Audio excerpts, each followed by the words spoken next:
Across every culture, across every age, the same story appears. It does not belong to one people or one time, but to all of us.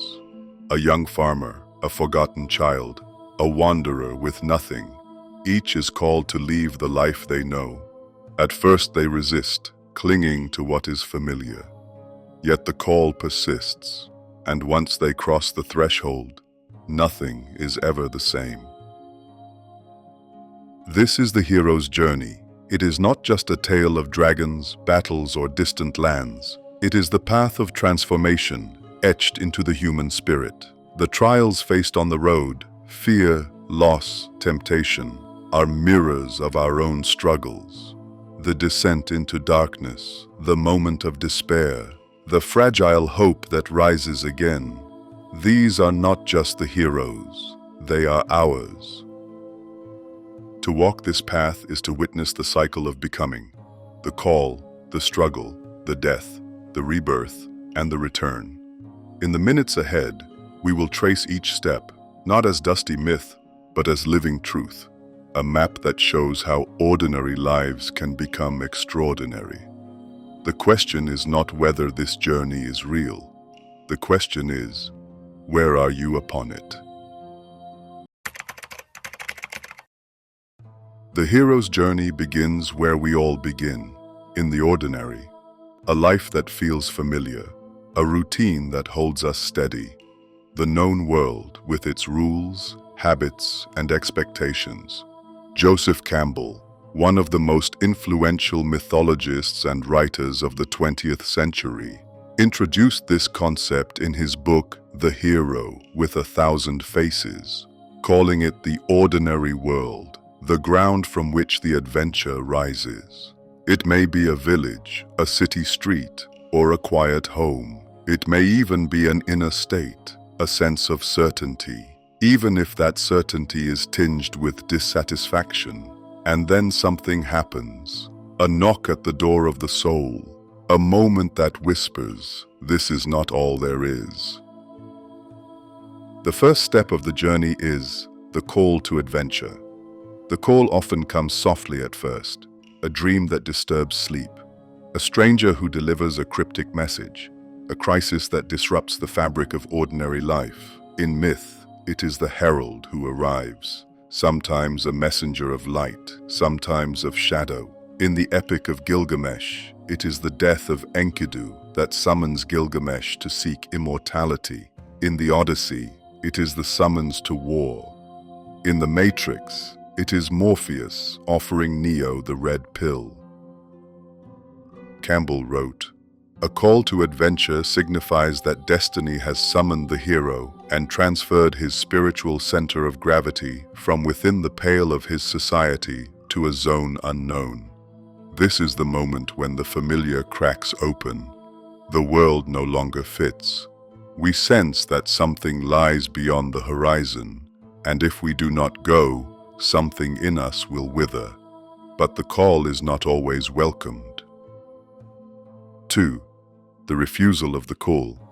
If the call is destiny knocking, the first response is often to bar the door. Fear, doubt, and hesitation rise up. In Star Wars, Luke Skywalker hears Obi-Wan's invitation but says, "I can't get involved. I've got work to do." In countless fairy tales, the hero says, "I am not ready," or "I cannot go." Sometimes the refusal is external. Family members, friends, or entire communities warning the hero to stay safe.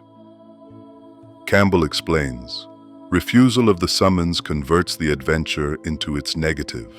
Walled in boredom, hard work, or culture, the subject loses the power of significant affirmative action and becomes a victim to be saved. This refusal is vital, for it signals the danger of the path ahead. To step forward means leaving behind comfort, identity, and certainty. The ground shifts, and with it, the self must shift. Refusal humanizes the hero.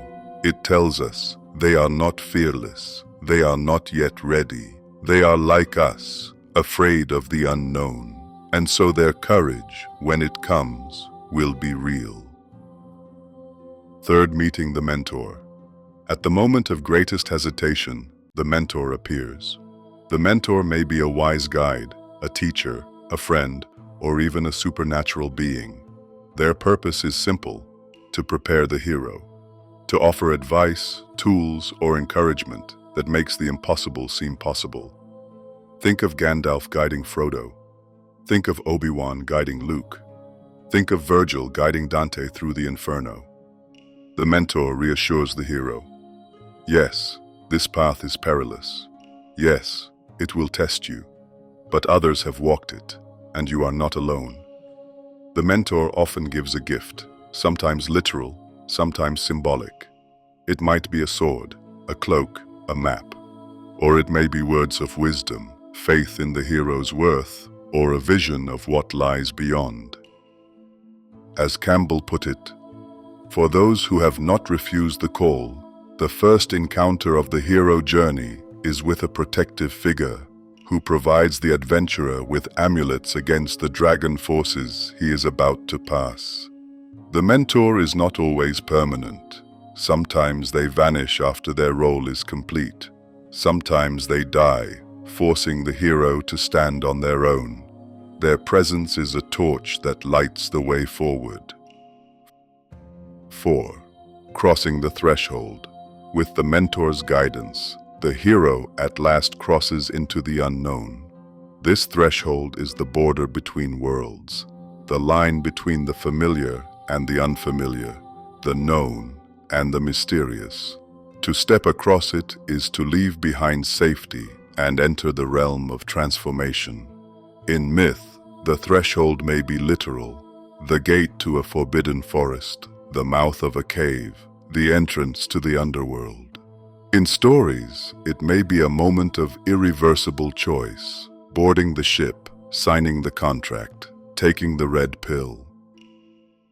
Campbell writes, with the personifications of his destiny to guide and aid him, the hero goes forward in his adventure until he comes to the threshold guardian at the entrance to the zone of magnified power. Such custodians bound the world in 4 directions. They must be overcome before the hero can enter. The crossing is often accompanied by guardians, figures who test the hero's resolve. Sometimes they are literal gatekeepers. Sometimes they are inner voices of doubt. To pass them requires faith, courage, or cunning. And once the threshold is crossed, the hero can never fully return to who they once were. 5. Tests, allies, and enemies. The new world is not gentle. It is filled with tests that stretch the hero's abilities. Small trials, skirmishes, puzzles, and challenges that serve one purpose: to prepare them for greater ordeals to come. Here, the hero learns the rules of this new realm. What once worked may no longer suffice. Old strengths may fail, hidden weaknesses may surface, yet the hero is not alone. Allies appear, companions, friends, helpers who offer loyalty and aid. These allies may be fellow wanderers, magical beings, or unlikely friends. They provide strength, but also reveal that trust and cooperation are as vital as individual bravery. And inevitably, enemies appear. They may be external antagonists, villains, monsters, tyrants, or internal demons such as fear, pride, or anger. Every encounter shapes the hero, sharpening their courage and deepening their awareness of what truly lies ahead. In the Fellowship of the Ring, Frodo gathers companions who become his strength, but he also encounters forces of darkness that foreshadow the greater battle. In Harry Potter, tests at Hogwarts teach Harry about courage, loyalty, and the shadow of Voldemort. These trials are not distractions. They are the forge in which the hero is tempered. 6. The approach to the inmost cave. Every journey narrows toward a center. After allies are gathered and tests endured, the hero approaches the place of greatest danger, the inmost cave. This is not always a literal cave, though myths often depict it as such. It is the symbolic heart of darkness, the place where the greatest treasure lies, guarded by the fiercest challenge. It may be a physical location, the dragon's lair, the tyrant's castle, the underworld's gate. Or it may be an inner confrontation, the place where the hero must face their deepest fear, their hidden wound, their shadow self. Campbell explains, "The cave you fear to enter holds the treasure you seek." This is the moment of pause before the plunge. The hero gathers allies, makes plans, steals their heart. The stakes are higher now, the danger more intense. They know what they risk, and still they step forward. The approach to the inmost cave is the threshold before transformation. It is the breath before the descent, the silence before the storm. 7. The ordeal. At the heart of every journey lies the ordeal, the great trial, the darkest night, the place where the hero's spirit is stretched to breaking. This is more than a fight or a challenge. It is a death, sometimes literal, sometimes symbolic. It is the stripping away of all that is false, all that is fragile, until only the essence of the hero remains. In the Odyssey, Odysseus descends into the land of the dead, forced to confront mortality itself. In The Lord of the Rings, Frodo nearly succumbs to the ring's power. In The Lion King, Simba faces the truth of his father's death and his own flight from responsibility. Joseph Campbell called this the supreme ordeal, writing, "This is the crisis of the heart. The hero, instead of conquering or conciliating the power of the threshold, is swallowed into the unknown and would appear to have died.